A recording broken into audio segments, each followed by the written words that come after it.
اگر میں آپ کو بھیجنا شروع کروں نا تو آپ کا فرسٹ کوشچن.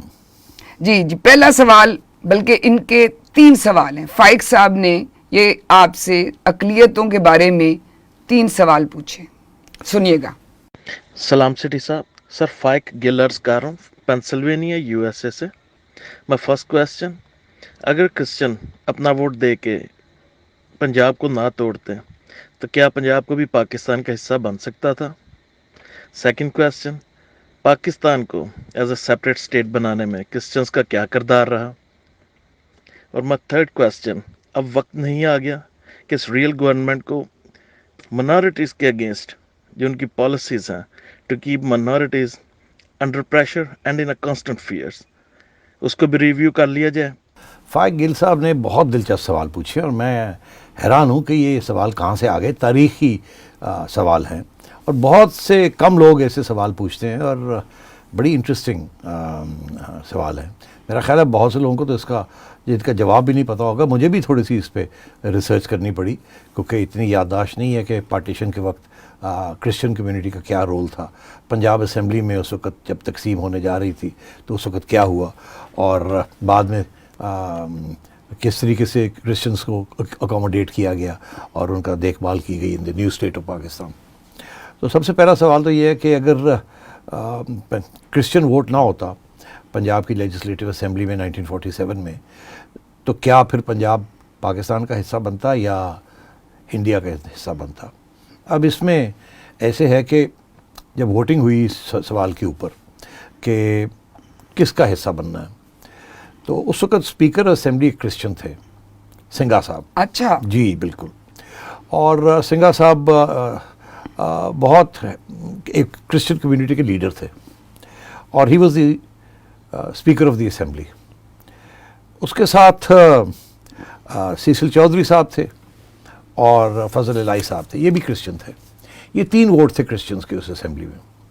جب ووٹنگ ہوئی اس کے اوپر تو 88 ووٹس انڈیا کے لیے کہ پنجاب کو ہندوستان کا حصہ ہونا چاہیے اور 91 ووٹس پاکستان کے لیے.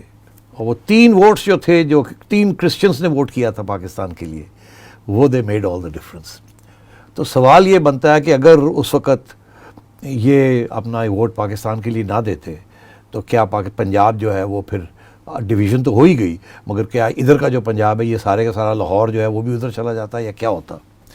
چلے وہ تو واٹ ایف کا مسئلہ ہے. مگر دلچسپ بات یہ ہے کہ جب سنگھا صاحب اسمبلی آ رہے تھے اس ووٹ کے لیے تو راستے میں ان کو ماسٹر تارا سنگھ ملے جو کہ سکھ کمیونٹی کے ریپرزینٹیو تھے اور کھڑے ہو کے انہوں نے اسمبلی کے اندر لمبی چوڑی اسپیچ دی. اور جب سنگھا صاحب نے کہا نہیں تو ہم تو ووٹ ڈالیں گے پاکستان کے لیے، تو اس وقت جب اسمبلی میں بات ہو رہی تھی تو انہوں نے اپنا کرپان نکال کے اور دھمکی بھی دی کہ جی ہم کیسے یہاں خون ہو جائے گا، یہ ہو جائے گا، وہ ہو جائے گا. مگر بہرحال ٹھنڈا کر دیا گیا سب کو اور پھر ووٹنگ ہوئی اور these 3 Christians they voted for کہ پنجاب پاکستان کا حصہ ہوگا. نہیں تو پتہ نہیں کیا ہو سکتا تھا. تو پہلی بات تو یہ کہ we owe a debt of gratitude to those 3 Christians. Cecil Chaudhry صاحب کا نام تو خیر بعد میں بھی روشن ہوا. سنگھا صاحب بھی بہت بڑے کمیونٹی لیڈر تھے، لاہور کی رہائش تھی ان کی. مجھے تو ایسے ہے کہ ان کے صاحبزادے جو تھے وہ میرے ساتھ اسکول میں تھے، ارے جولین سنگھا. اب سب مائیگریٹ کر گئے ہیں بیکاز یہاں جو ٹریٹمنٹ ہوئی ہے مائنورٹیز کی that has been not good, مگر اس کے اوپر آتے ہیں ابھی. دوسری چیز یہ کہ کرسچن کمیونٹی کے 3-4 ادارے تھے. ان میں سے ایک کرسچن آل انڈیا اینگلو انڈین ایسوسیشن تھی، پھر ایک کیتھلک ایسوسیشن تھی، پھر ایک آل انڈیا کرسچن ایسوسیشن تھی، پھر ایک جوائنٹ کرسچن بورڈ تھا. اس قسم کے اور بھی انسٹیٹیوشنس تھی. دے ور آل پرو قائد اعظم. یہ سب نے پاکستان کے لیے ووٹ ڈالا اور اس کے لیے جدوجہد کی بیکاز آف قائد اعظم. وہ سمجھتے تھے یہ سیکولر شخص ہے، یہ ڈیموکریٹک شخص ہے، یہ ہماری پروٹیکشن کریں گے. اور قائد اعظم نے بھی بڑی حمایت کی کرسچن کمیونٹی کی.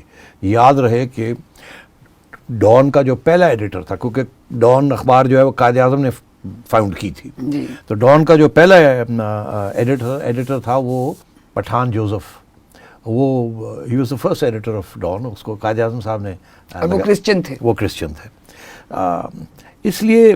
اور اس کے بعد بھی ایک اور کرسچن بنے، وہ بھی قائد اعظم نے ان کو لگایا تھا. اسی طریقے کے ساتھ قائد اعظم کی بڑی دوستی تھی. جو اس وقت ایمبیسڈر تھے انڈیا کے ان لنڈن, وہ بھی ایک کرسچن تھے, ان کے ساتھ بھی بڑی دوستی تھی. اور جب بھی قائد اعظم وہاں جاتے تھے تو ان کے ساتھ بڑی دوستی تھی, اور وہ بڑی حمایت کرتے تھے قائد اعظم کا جو موقف تھا. پھر کرسچنز نے بہت امپورٹنٹ رول وہاں, جب نہرو صاحب کی رپورٹ آئی آن مائنورٹیز اور کس نے کیا ہونا ہے اور کیا نہیں ہونا, تو قائد اعظم نے اس کو ریجیکٹ کر دیا تھا کہ کس قسم کی اسٹیٹ بنے گی ہندوستان میں. This is before the partition question کے وہاں پر قائد اعظم صاحب نے پھر 24 پوائنٹ ایجنڈا ایک دیا تھا. اس وقت بھی نہرو صاحب کو سپورٹ نہیں کیا کرسچنس کے لیڈرز نے, اور قائد اعظم کو سپورٹ کیا.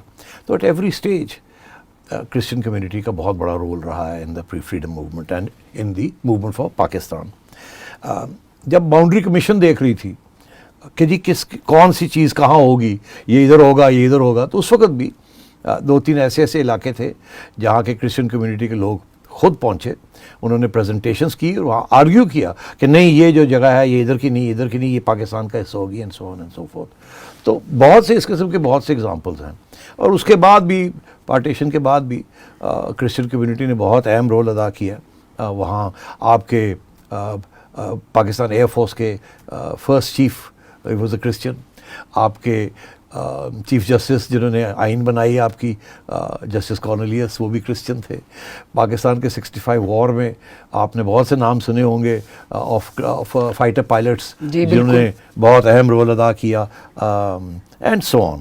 تو میں یہ سمجھتا ہوں کہ کرسچن کمیونٹی کا بہت امپورٹنٹ رول رہا ہے in the Pakistan movement and in support of Quaid Azam. اور آخر میں اسی پوائنٹ کے اوپر کرسچن کمیونٹی کا بہت اہم رول ہے in the education system of Pakistan, pre partition and post partition. سب ہمارے سیاسی لیڈرز جنہوں نے فریڈم کے لیے لڑے, they were all educated, most of them, اور main important ones in Christian institutions. سب سے پریمیئر انسٹیٹیوشنز کون سی تھی؟ Lawrence college Ghora Gali, Murray college in Sialkot, Edwardes college in Peshawar, F C college in Lahore. ٹھیک, اور دس از وائی ہر جگہ پہ they had a big college اور ریپیوٹیڈ انسٹیٹیوشن. اس کے علاوہ سب سے امپورٹنٹ ڈیولپمنٹ یہ تھی کہ کرسچن کمیونٹی پہلی کمیونٹی تھی جس نے انگریزی سیکھی. ان کے جو لیڈرز تھے اور ان کی جو اسکولز تھے وہاں بھی جو پڑھائی جاتی تھی, کیونکہ وہ برٹش راج کے ساتھ ان کا بہت امپورٹنٹ تعلق تھا. تو انگلش کا استعمال کرنا اور تعلیم میں کرسچن لیڈرز جو تھے دے ور ان دا لیڈ. اور انگلش کے ساتھ اور تعلیم کے ساتھ اور برٹش راج کے ساتھ جو ان کی ویلیوز تھیں آف سیکولرزم, ڈیموکریسی, یہ ساری ویلیوز بھی انہوں نے امبائب کی. تو اگر آبجیکٹیو ریزولوشن جب آیا تو اس وقت سنگھا صاحب was the speaker of the Punjab assembly, partition کے بعد بھی وہ رہ گئے. مگر جب آبجیکٹیو ریزولوشن آیا تو پھر سنگھا صاحب کے اوپر یا پریشر آیا یا کہا گیا کہ اب اچھا نہیں لگتا کہ ایک نان مسلم ہماری اسمبلی کا ہو. تو اس وقت سے یہ پھر ٹلٹ ہونا شروع ہوا سارا کچھ. سو ہی سیڈ ٹھیک ہے, he resigned and then life went on and history became something else. جناب آپ ایک بہت امپورٹنٹ ایجوکیشن انسٹیٹیوشن آپ نے مس کر دی ہے, عورتوں کا. ہاں, you are right, Kinnaird college. جی بالکل, تھینک یو. آف کورس, وہاں معذرت, آئی ایم سوری, بالکل ذہن سے نکل گیا, because Kinnaird was a very important institution, ابھی بھی بہت امپورٹنٹ انسٹیٹیوشن ہے. تھینک یو جی, میرا کالج ہے جی.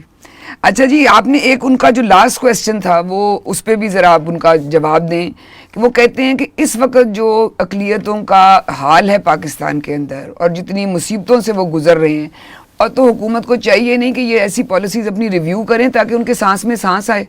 دیکھیے, یہ تو کہنے کی ضرورت نہیں ہے, اور ہمیں بڑا دکھ ہوتا ہے کہ جو مائنورٹیز کے ساتھ ضیاء الحق کے زمانے کے بعد جو سلوک ہوا ہے وہ اچھا سلوک نہیں ہوا, اور we should hang a head in شیم.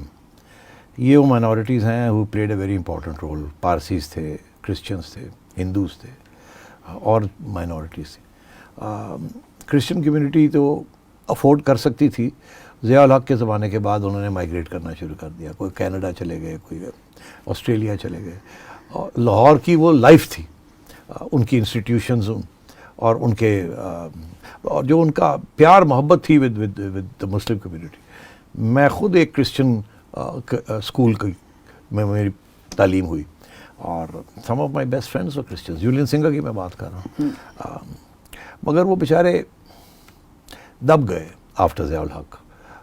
اس وقت اتنی وہ ایک ماحول نیا بننا شروع ہو گیا تھا یہاں, جس کے اندر مائنورٹیز ڈڈنٹ فیل پروٹیکٹڈ. اور وہ دن ہے اور آج کا دن ہے وہ سانس لینا مشکل ہوا ہوا ان کے لیے. اور ہم تو یہی دعا کرتے ہیں کہ یہاں ایسی کوئی لیڈرشپ آئے اور ہماری مذہبی جماعتوں کو بھی اللہ تعالیٰ کو سمجھائے کہ مائنورٹیز کو ایسے نہیں ٹریٹ کرنا چاہیے, ان کو رائلٹی کی طرح ٹریٹ کرنا چاہیے. ہمارے حضور تو صلی اللہ علیہ وسلم وہ تو یہی کرتے تھے, مائنورٹیز کا بڑا پیار کرتے تھے, ان کی پروٹیکشن کرتے تھے. مگر unfortunately we as Muslims have failed and یہ this reflects very badly on us. Royalty کی طرح ٹریٹ کریں نہ کریں مگر کم از کم برابر شہری کی طرح تو ٹریٹ کریں جو ان کا حق ہے.